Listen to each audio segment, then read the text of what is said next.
कक्षा 12वीं वाले सभी विद्यार्थियों का अगला जो सेट पेपर है वो आ चुका है आपकी स्क्रीन के सामने। प्यारे विद्यार्थियों, ऐसे सेट पेपर मैंने चैनल पर डाले हैं जो कि आपकी परीक्षा में 95% बन जाएंगे। एक महत्वपूर्ण बात बताना चाहूँगा प्यारे विद्यार्थियों, किसी भी प्रकार से वायरल या रियल पेपर के चक्कर में आपको नहीं पढ़ना है। मेरे द्वारा आपको मोस्ट इम्पोर्टेंट सेट पेपर जो बताए जा रहे हैं इन्हें पढ़ लो और 95% पेपर अब आपके हाथों में होगा अगर आप उन सारे सेट को देखते हैं। अच्छे से पूरा पेपर ये पढ़ लेना है ध्यान से, और देख सकते हैं ये पूरा का पूरा पेपर आ चुका है। देखिएगा ये क्वेश्चन आ चुका है आपकी स्क्रीन के सामने। सबसे पहले आपको मैं सही विकल्प वाले क्वेश्चन बता रहा हूँ जो कि मोस्ट इम्पोर्टेंट है। एक वस्तु की एक निश्चित मात्रा से प्राप्त उपयोगिता का योग क्या कहलाता है, प्रश्न आपसे पूछा गया है। तो इसमें आप सीमांत उपयोगिता करेक्ट उत्तर के रूप में लिखेंगे जो कि सही हो जाएगा। अगला क्वेश्चन ये रहा आपकी स्क्रीन के सामने। कुल परवर्ती लागत तथा कुल स्थिर लागत का योग कहलाता है, तो वो कुल आगम कहलाता है या कुल लागत। तो इसमें आपको क्या लिखना है, कुल लागत विल बी करेक्ट आंसर। जितने भी छात्र वीडियो को देख रहे हैं तो चैनल को सब्सक्राइब जरूर करके रखें, क्योंकि आपको जो प्रश्न पत्र बता रहा हूँ ये आपकी परीक्षा में देखने को मिल जाएंगे, क्योंकि ऐसे मोस्ट क्वेश्चन निकाल रहा हूँ और परीक्षा में आएंगे। जब बाजार मांग बाजार पूर्ति से अधिक होती है तब स्थिति होती है, तो स्थिति हो जाएगी अधिमांग की। कैसी हो जाएगी, तो इसमें आपको लिखना है अधिमांग की।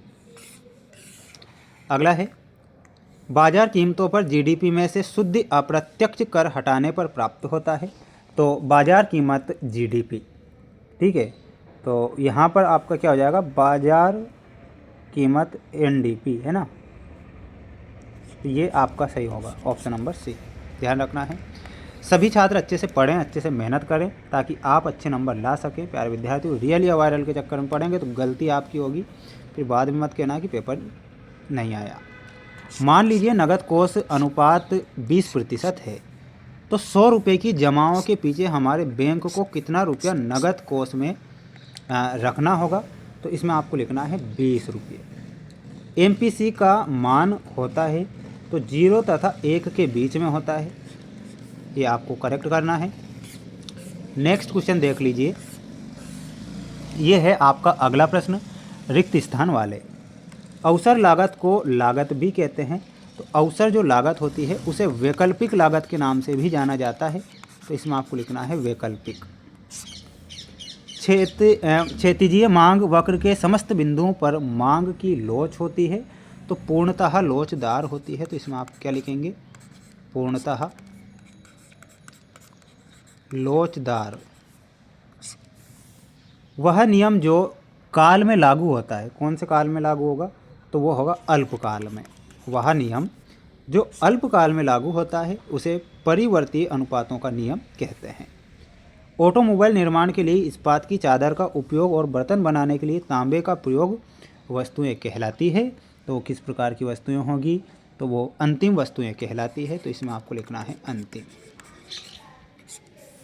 सीमांत बचत प्रवृत्ति आय में प्रति इकाई परिवर्तन के फलस्वरूप में परिवर्तन है, तो फलस्वरूप बचत में परिवर्तन है। किसी देश का कुल राजस्व व्यय है 8 लाख करोड़, कुल राजस्व प्राप्तियाँ 6,50,000 करोड़, तो राजस्व घाटा कितने करोड़ होगा, तो इसमें आपको लिखना है 1.5 लाख करोड़। ठीक है, ध्यान आपको रखना है। ये आपके सत्य वाले क्वेश्चन हैं। चाय तथा कॉफ़ी एक दूसरे के लिए स्थापना वस्तुएं हैं, तो बिल्कुल ये आपका क्या होगा, सत्य हो जाएगा। सीमांत लागत वक्र यू आकार का होता है, तो बिल्कुल ये सत्य है। एक पूर्ण प्रतिस्पर्धी बाजार में फर्म कीमत स्वीकारक होती है, तो ये आपका सत्य नहीं है, गलत है। औसत उपभोग प्रवृत्ति S/Y होती है, ये बिल्कुल सत्य लिखना है। मान लीजिए सीमांत उपभोग प्रवृत्ति MPC बराबर 0.8 है, तब सरकारी व्यय गुण 1/1.C बराबर 5 होगा, ये गलत है। गलत क्यों होगा, सही है। किसी वर्ष भारत का निर्यात $150 मिलियन तथा आयात $240 मिलियन डाला है, तो व्यापार $390 मिलियन होगा, ये गलत होगा। ठीक है, ये ध्यान रखना है। ये जोड़ी आप देख लो, ये जोड़ी है आपकी जो परीक्षा में भी आपको देखने को मिल जाएगी। उपयोगिता, तो इसमें आपको मिलाना है ऑप्शन नंबर सी से। सीमांत उपयोगिता में हो जाएगा आपका ऑप्शन नंबर बी। सीमांत उत्पाद में हो जाएगा आपका और वो हो जाएगा ऑप्शन नंबर एफ, सीमांत उत्पाद है ना 1929 में। महामंदी 1983 में।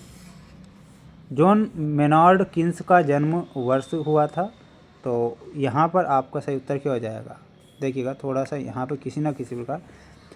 सबसे पहले जॉन मेनार्ड किन्स का जो जन्म है तो वो 1883 में ना। मुद्रा की पूर्ति में आपको ऑप्शन नंबर डी से मिलाना है। कुल संप्राप्ति में हमारा सही उत्तर हो जाएगा ऑप्शन नंबर ई। और इसमें आप लिखिएगा महामंदी वर्ष में 1929। सीमांत उत्पाद में कुल उपयोगिता में परिवर्तन, ठीक है, ये ध्यान रखना है। अगला प्रश्न है आपकी स्क्रीन के सामने प्यारे विद्यार्थियों। क्या क्या याद करना है आपको। बजट किसे कहते हैं, इसकी डेफिनेशन। पूर्ति की लोच का सूत्र। पूर्ति की लोच का सूत्र क्या होगा, है ना, ये भी आपको याद करना है। बजट किसे कहते हैं, बजट सेट वह सभी वस्तुओं का संग्रह है जिन्हें उपभोक्ता अपनी आय से खरीद सकता है। बजट संतुलन का केवल चित्र बनाना है। किसी देश का सकल राष्ट्रीय जो है इसका आपको याद करके जाना है सभी को अच्छे से, है ना। टोटल जो मिला के आएगा वो आएगा 4,50,000 करोड़, है ना। टोटल कितना आएगा, 4,50,000 करोड़, ठीक है, ये ध्यान रखना है। सभी प्रश्नों का आंसर ऐप पर मिलेंगे। ऐप की लिंक डिस्क्रिप्शन में दे रखी है।